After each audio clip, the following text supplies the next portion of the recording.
Tonight I'm going to tell you a bit of a story about what we are about to start learning in class. We're about to begin a great adventure with a new novel, one of my all-time favorites, Number the Stars. This story follows a pair of young girls, friends, Anne Marie Johansson and her friend Ellen Rosen, as they live in Nazi occupied Denmark during World War II. And we watch as the girls friendship endures some terrible things, and we see their families go through lots of things as well. And we're going to learn today a little bit of background knowledge to help us prepare for our novel study on Number the Stars. So, the first thing I want to talk to you about today is where our story is going to take place. The story does take place in Denmark, and we see we're part of the time we're in Copenhagen. In another part, we move to the seashore in Denmark for a very good reason as we learn more about how the Danish resistance worked to free Denmark Jewish people. So this is the map of Denmark, and we see on the map also Germany, which is to the south of Denmark, and that of course is where the Nazis come from. And then to the right of there we see Sweden, which is another very important part of that, because that is where Jewish Denmark citizens were taken for freedom. So this is a symbol. I wanted to talk about the people that were persecuted and the people that were affected during World War II.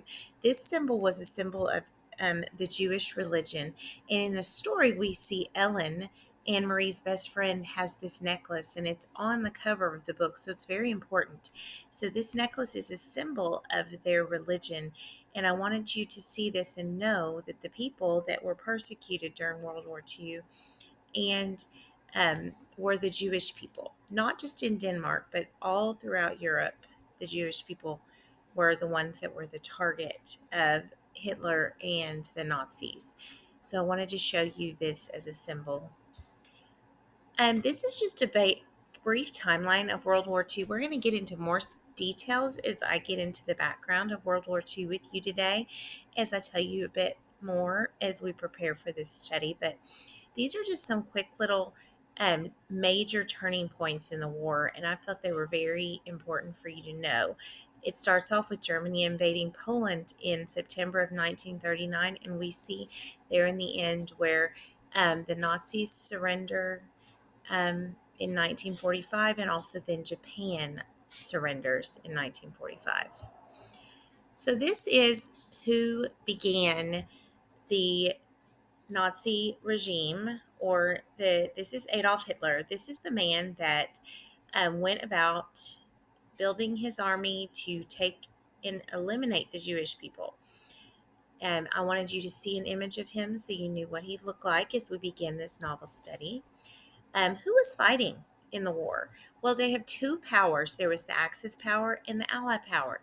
The Axis powers were Germany, Italy, and Japan, and the Allied powers were France, Great Britain, United States, and the Soviet Union. Those are the two forces that were fighting against each other. This is a more in-depth timeline of what happened to begin this war, and also what happened with the Nazis and the Jewish people. This is in 1933. It's when the Nazis set up the very first concentration camp, and there were 200 inmates there. And also, this is when they began taking things and they were burning things that had any beliefs they didn't agree with. And this is another picture of Hitler. He was what they considered their leader of their Nazi army. In 1934, more things began to happen to the Jewish people.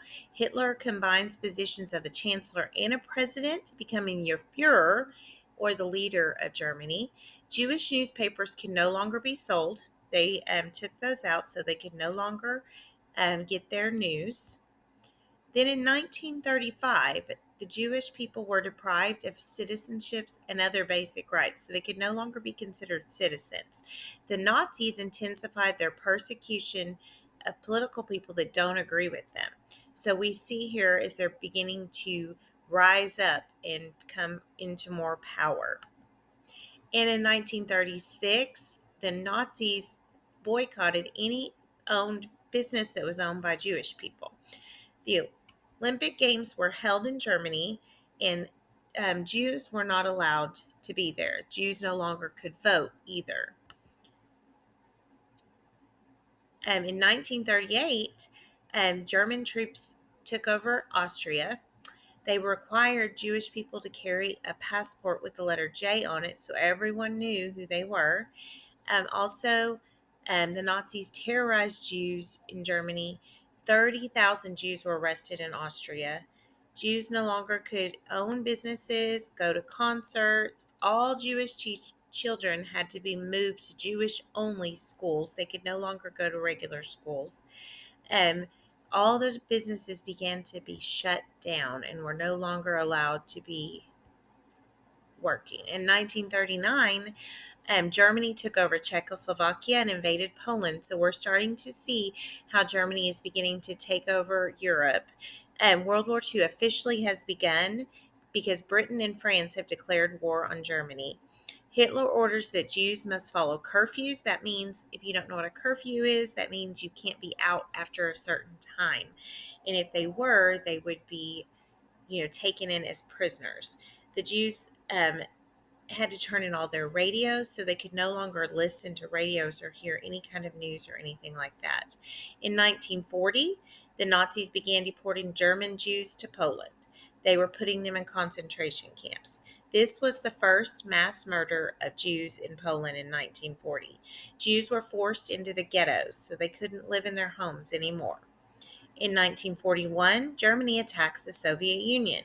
Jews throughout Western Europe are forced into ghettos. That means um, slums, very poor places where they don't really even have homes. You see them, they're loading them on to trains, and they haul them all there without any, proper food, water, anything like that. They could no longer use public transportation, and they had to leave their houses, some, but then even if they got to stay in their houses, they had to be prisoners in their own homes. In 1942, the Nazi officials discuss final solution, and that is their plan to kill European Jews. Um, Jews are forbidden to subscribe to newspapers. They can't have dogs or cats. They can't have any kind of electrical equipment in their homes, such as typewriters. They can't own bicycles. They're no longer allowed to buy meat or eggs or attend schools. In 1943, we see the number of Holocaust deaths that have just gone through the roof. So it shows in February that about 80 to 85% of the Jews would die in the Holocaust have already been murdered. So in 1943, many, many deaths had already occurred. In 1944, we see that Hitler takes over Hungary and begins deporting 12,000 Hungarian Jews each day to Auschwitz, where they are murdered. Auschwitz, again, is a concentration camp where they are taken to be murdered. In 1945, the Holocaust is finally over and the death camps are emptied. Hitler's defeated and World War II ends in Europe. Many survivors are placed in displaced persons facilities, so they go in and try to then at this time are helping those that have survived. Um, this is a map that goes along with what we're going to learn in Number of the Stars. What we learn is that the Danish resistance main goal is to rescue as many of the Danish Jews as they can. And this shows the map of how they did that. They took them by sea, by water, across to Sweden. And we see this in the map that what they did, they risked their lives, the people in the Danish resistance, to do this, and they were able to save almost all of the 7,000 Jewish people in Denmark by doing this. That's how much risk the Danish resistance took and what they did to save the people of Denmark. I've also included here for you today is a video that has more information about World War II that I thought you might be interested in. But I'm really excited to begin this unit with you as we really dive into this novel, Number of the Stars. And I hope today you got a little bit more background knowledge into what Nazi Germany was like and what they did in Europe and how they, what World War II looked like a little bit better.